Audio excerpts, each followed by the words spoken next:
Government has been asked to cater for HIV-positive persons living with disabilities due to their failure to access medical care on time because of mobility challenges. Then we have the deaf community.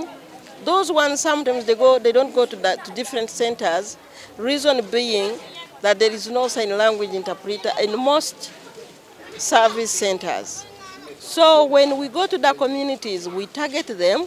We take services wherever they are. And for this, I want to thank TASO with the support from Grant Management Unit for the support always rendered.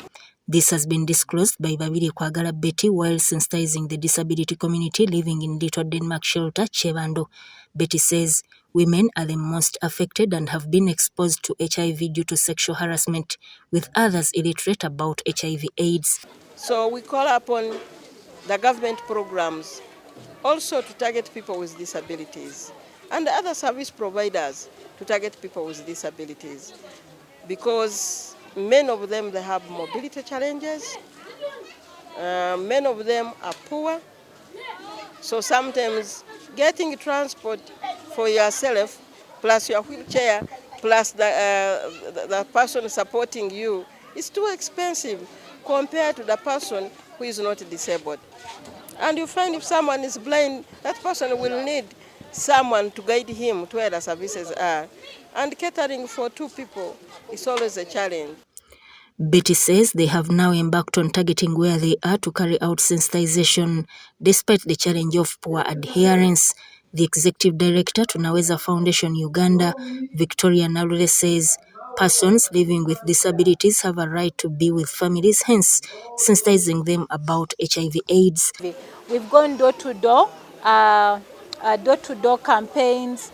This is one of the door-to-door campaigns, getting to the ground of where people are living, people with disability are staying, so that we basically see how we can support them to test them on HIV and AIDS. As you may find, the numbers, as we've been out there, as Tunaweza Foundation with TASO and then Uganda Cares, some of the people who are working with us on this project, we found like we've got people living with disability, but then also they're having HIV. What does that mean? It means in this fight we are together really as person living with disability. We are also basically used by any other person, and in the long run we are in the same equation when we talk about HIV and AIDS. We were being left out, but I really thank Tunaweza in partnership with TASO for the effort they have taken to also consider us PWDs. Nalule says as Tunaweza, door-to-door campaigns have been held and many have been put on treatment. Namuga Aisha, a project coordinator at Tunaweza Foundation Uganda, highlighted challenges encountered during their door-to-door exercise. Some people really don't want to test. Naturally, persons with disability really don't want.